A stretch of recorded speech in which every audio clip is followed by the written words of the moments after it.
Well, when I was a little boy sitting on my mama.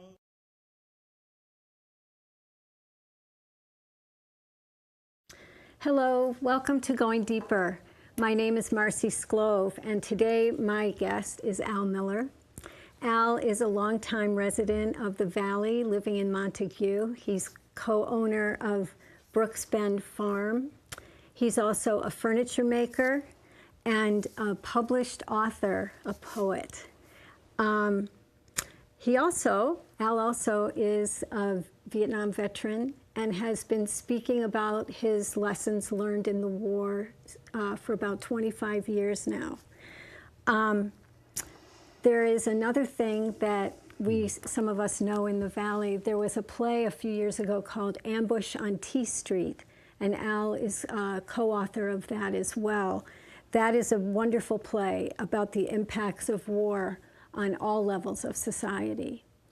So we'll be talking about all of those themes, and today is a kind of poignant day to be talking about this. It's the day after the mass killing in Orlando, Florida. So I just wanted to acknowledge that we're all sort of reacting and feeling all the grief and loss and fear that it brings up. And I bet we'll be touching on some of those emotions during our talk. This is a two-part interview, and welcome. Thank you. Really wonderful to be here with you. Really great.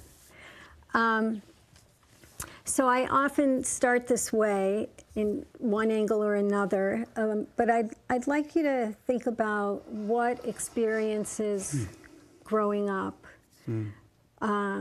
sort of helped to set the stage for the path you found yourself on. Oh boy. It's a big one, but it's also fine to take it in any direction. Well, it's interesting, isn't it? You know, early life and how that can set us up or does set us up for, you know, a lot of the rest of our lives. So, you know, I have, on the one hand, you could call it the good fortune to have three brothers who are therapists. Oh. And I still like them and treat them as ordinary people. So we've had a lot of conversations about, intimate conversations about our growing up, our parents, what they were dealing with, what they were working with, and how that transpired in our family.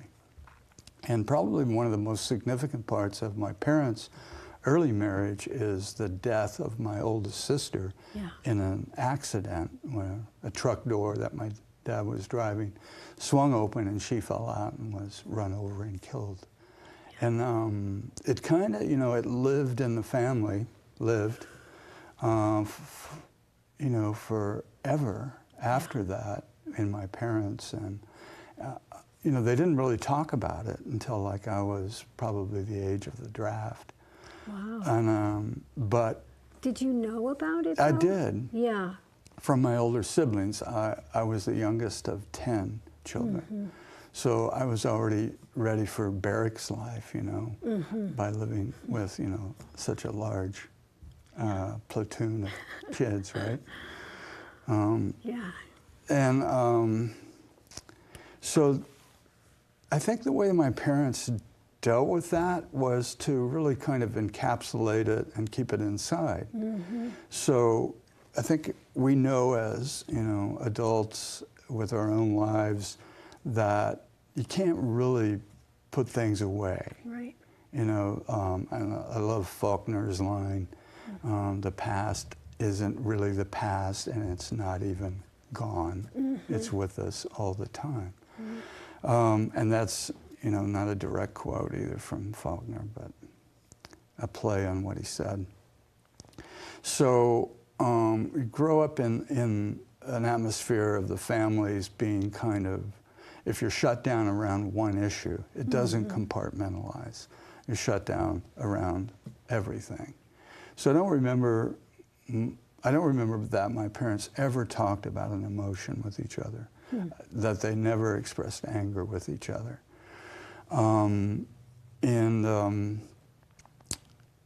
when I, was married later on, my wife at the time was quite adept with expression of anger, and it just stunned me. I never wasn't really skilled or prepared to deal with that. Yeah. And then I can remember her saying to me, "This is really telling. How do you feel about something?" Mm-hmm. And I had no clue how I felt about something. I couldn't really find. This is crazy to me to think of now. Yeah. But I couldn't find emotions. Wow.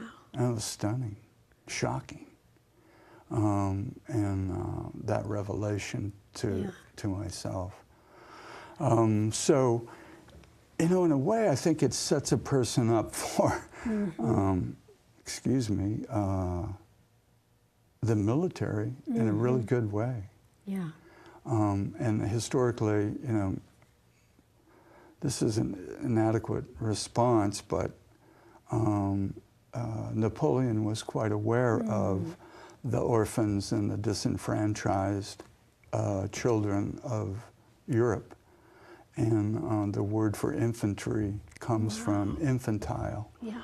And he knew those, what would you call, disconnected children were prey for militarization. Wow. And it kind of, is reflected in our contemporary lives with the role that gangs play. I was just thinking about that. Yeah. Yeah. It really follows, doesn't it? It does make sense. So I don't want to leave the early life yet, because I wanted to ask you about religion and how did that? Oh my God. Yeah, how did that fit in to this family of a big family with this huge, hard grief that didn't get expressed? Right. Yeah, I never saw that grief expressed. So, we went to a pretty fundamentalist kind of church, country church, where the ministers were were not paid ministers or trained ministers. They were self-taught lay ministers. Let's back up a minute. Yeah. You were in Missouri. Missouri.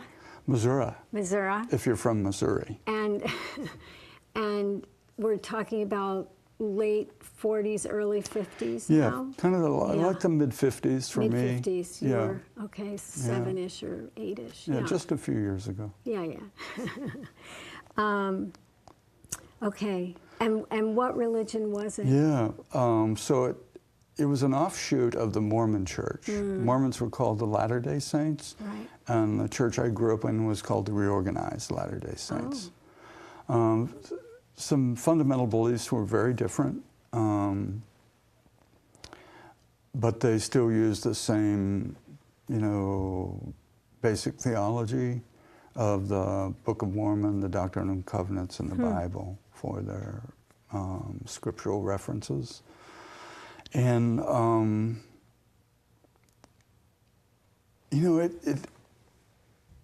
it gave my parents, I think, a place to bring their grief, but not really express it. Because I can remember my father was an elder in the church, and the elders would be asked to give a benediction or offer oil prayers and stuff. And I remember being really embarrassed that my father would always kind of show emotion in those prayers. It would be his place where he could release. Got a little choked up. Yeah, and teared up. And, it was just like, oh gosh. Yeah. And I'd be embarrassed by that. Sure. But I didn't understand that, he was containing, the emotion and the accidental death and killing of his daughter, oldest daughter, was that thing that he never otherwise talked about, ever. Right. And you were once telling me about some of the beliefs, this notion of burning in hell for committing a sin. And here's your father who did this huge, I mean, that's kind of a huge thing that could be considered a sin. It was an accident, but Right. and how, you know, how could God be so punitive? These Wow, yeah, there's a lot. Yeah. The context, the content, you know, is hard to tease all the way apart. You know, the shame, you know, the guilt, and then a religious kind of backwash of guilt. Right. And there's another underlying element. I think that my mother was a strong intuitive, and she'd been after my father to get the door fixed, and he didn't do it before the accident happened. Oh my goodness. Yeah. The car door, the truck door. Yeah. So So there was blame there too, or did she? It was interesting. So I was the last at home, and I was around when no one else was around, and my mother was working. And I have a lot of memories of her having conversations with someone as she's working. And one time, you know, it had been going on, I noticed it a lot, so I said, "Hey, Mom, who are you talking with?" And man, her face dropped.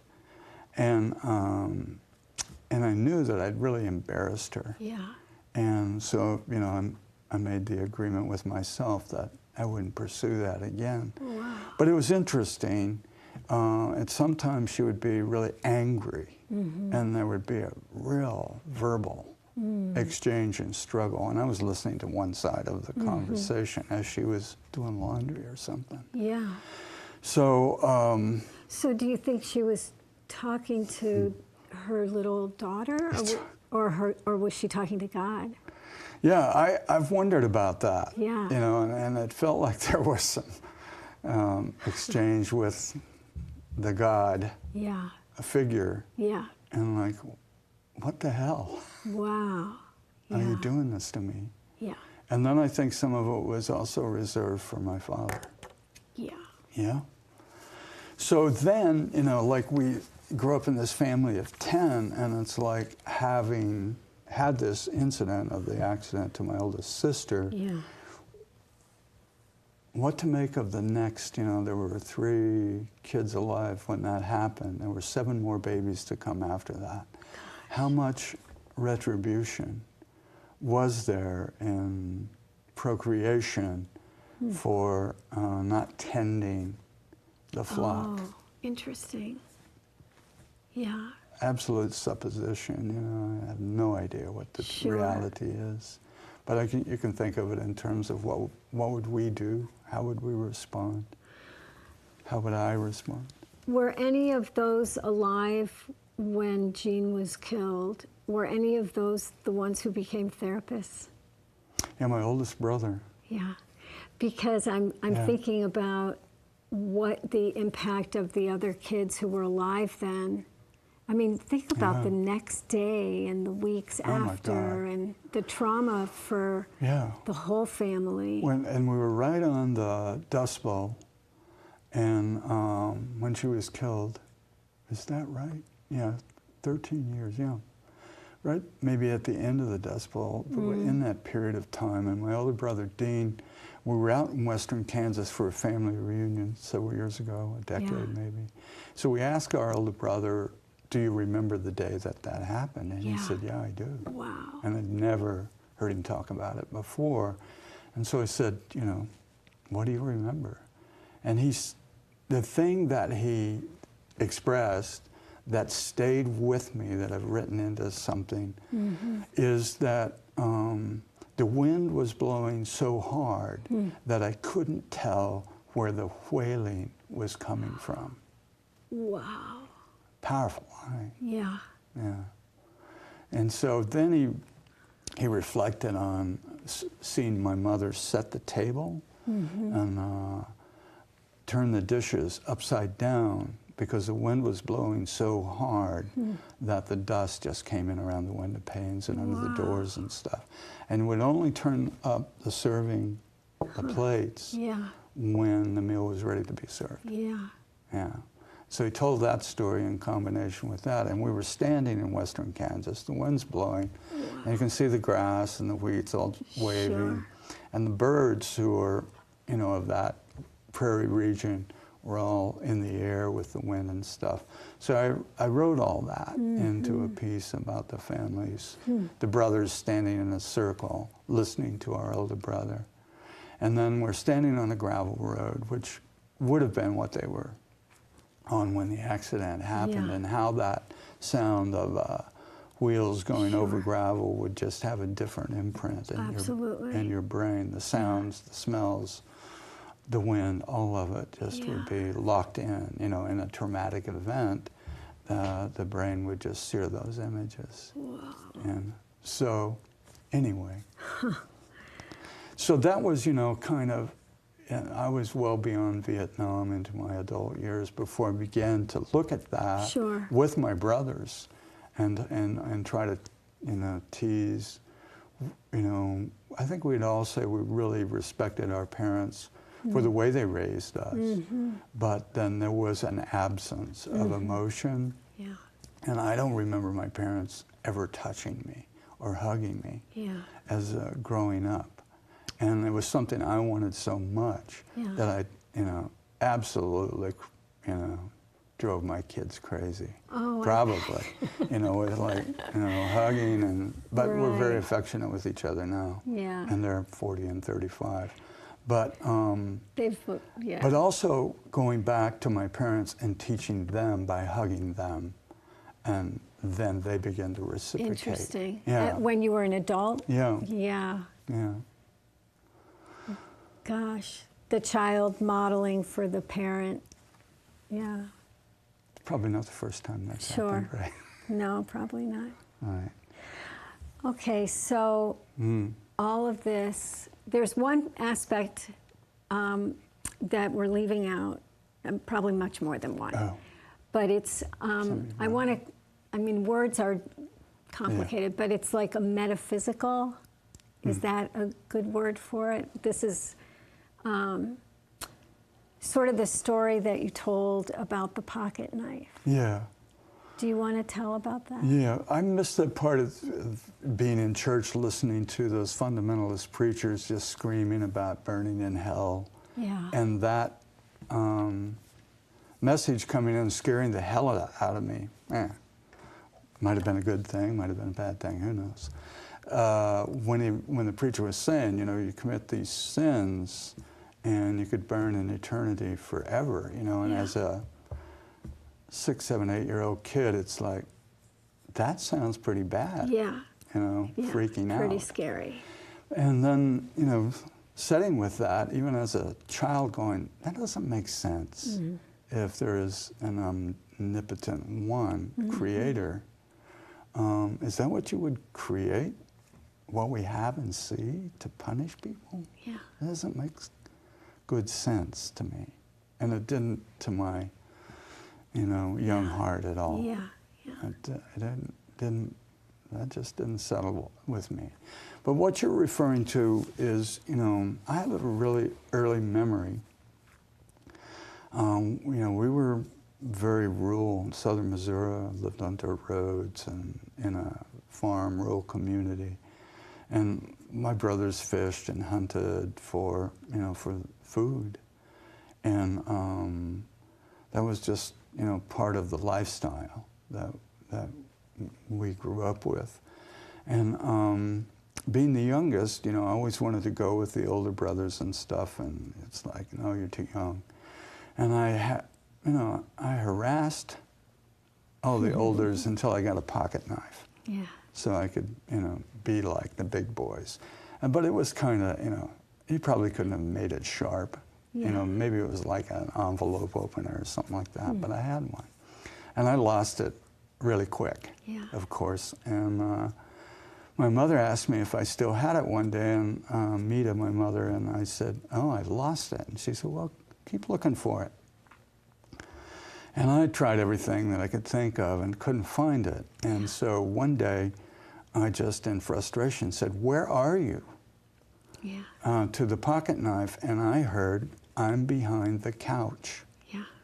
just that clear, those words. And I went, my little skinny self, and wedged in behind the couch, and there it was. Yeah.